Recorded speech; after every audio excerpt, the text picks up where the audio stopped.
It gets better. No, really, it does. Know with absolute certainty that the world will be a worse off place without you in it. Know that sticking around through the mud of life means that you get to revel in the sunshine. Know that as you grow mentally and emotionally, so do the people around you. Know that the world is changing, and every day, for the better.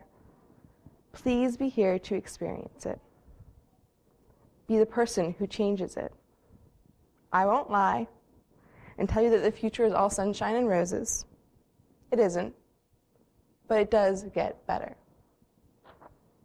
You'll fall in love. Someone will love you in return. You'll laugh, you'll cry, you'll fight, and love. You will find a community that accepts you as you are. They're all around you, at school, at work, the library.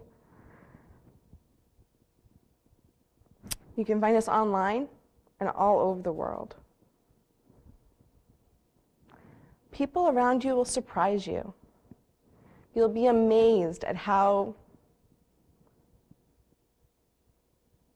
freeing it is when you meet someone who really just doesn't give a damn that you're gay. It doesn't matter to them one way or the other. That's awesome. The world is changing. It gets better. Be here to experience it. I promise the future has something awesome in store for you. I grew up in a really rural part of the country, Midwest. My mom's a preacher. So yeah, that conversation, the first one, didn't go over quite so well. There was no threatening of getting thrown out of the house, but it was pretty angsty for several years. Came out to Boston for college and fell in love for the first time and did all of those wonderful things. I've lived all over the country now, as far west as Tucson, Arizona, and as far south as Atlanta, Georgia. And you know what? I'm always surprised by how awesome some people can be, despite the fact that you wouldn't expect it of them. Yeah. I wasn't out in high school, so there wasn't that issue. But not being out was its own sort of kind of bullying, in that you felt like you're playing all the time. You were performing, and that's just not a healthy way of living. And yeah, it gets tired and it gets painful to hear some of the things that people don't think about when they say them. You know, fag or dyke or all those other really awful words that we hear all the time that other people don't think about how they affect you because they don't know.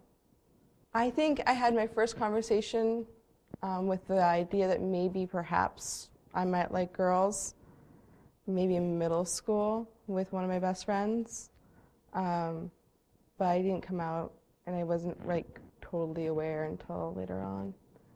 It's better now. I don't know, for years I thought if my mother had to choose between the church and being a pastor and me, that I'd lose, that she'd pick the church over me.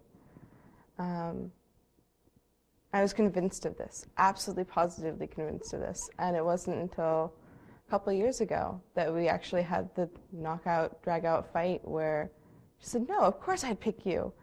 And she's actually had to put that to the test a couple of times since then. The first time I brought a girl home back to Ohio, everybody, how do I put this? She told everybody that I was dating someone, that I had a significant other, but she didn't give a gender to that significant other. So everybody assumed that it was male. And so when I brought home a girl for Christmas in college, there was a lot of shock and surprise and a lot of anger from the church parishioners over the fact that my mother had admitted the gender of my significant other. Of course, her response was like, why does it matter? But It mattered to some people, and she had to stick up for me. And that was hard for her because it caused a lot of strife at her work and her community, but I was her kid. God, I think the first time I went on a date with a woman out and open in the public without like hiding behind doors or whatever was the most freeing experience that I ever had, and I think all we did was hold hands. It was like having a ton of bricks lifted off of your shoulders, knowing that nobody cared, or even if they did, what did I care or what they thought? Being in the city helped that, in all honesty. But yeah, it was like the whole world opened up. I tried to commit suicide at one point in high school. I was a junior, and I swallowed a whole bunch of pills. I had to have my stomach pumped and all of those fun things.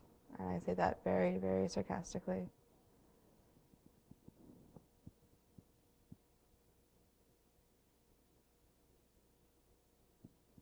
Nobody was picking on me. Nobody was calling me names directly. But hiding all the time had taken this huge toll, pretending to be the pastor's daughter, pretending, dating guys,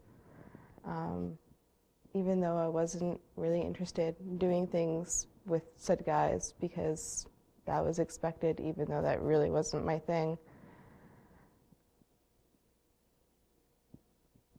And I couldn't see a way out of that. I couldn't see a way of not pretending. And yeah, I tried the only way out that I could see. And there's always another way out. And if I had been successful, I would have missed out on the first puppy love with someone where holding hands is the best thing in the world. And I would have missed out on some wonderful, wonderful people. I would have missed out on college and the friends that I've made there that are all over the world now that I get to visit.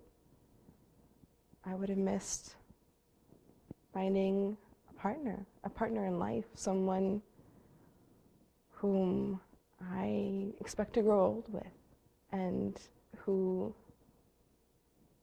makes the world brighter every day for me. And I hope I make the world brighter for her. I would have missed out on my parents, on them growing and changing and becoming better people for me. I would have missed out on the friendship that I have with my mother now, friendship that really didn't exist when I was in high school. All of those things are so worth sticking around for. And I couldn't have seen that back then. I would have had no idea that I would be talking to my mom twice a week on the phone or sleeping with someone else in bed at night, that there would be someone else out there that would want to share their life with me. You know, that's out there, and I think it's out there for absolutely everyone. And that's worth sticking around for. I have great friends. I have friends that drag me out to clubs even when I don't want to go, because being social is, important. And I don't know, how to explain. I have a job that I love and I'm good at. I get to teach on the side, which is awesome. I get to be around students and helping them to think more broadly about the world around them. And I have a girlfriend who's just awesome, just full of awesome. I don't know, life's great. It was hard to work up to it, but you work up to it, and so many things are out there. We travel, we Go to conventions. We're big old geeks. Find someone to talk to. Honestly, I mean, it doesn't, even if it's just going online and finding a chat room or calling one of those suicide prevention lines or even just a talk line, find someone to talk to. You'd be surprised how many people are out there just in your neighborhood that would be more than willing to be your friend and your sounding board, that they care about you. You'd be surprised at the people who fall out of the woodwork when life is crap, to help you through it.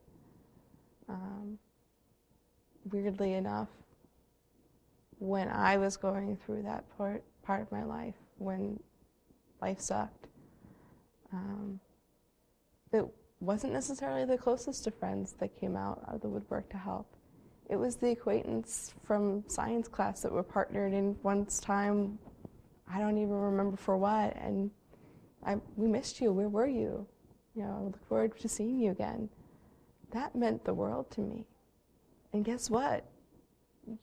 There are people out there like that in your life too that you don't even think about that will miss you and will be there for you. All you have to do is ask. It gets better. It really does. I promise.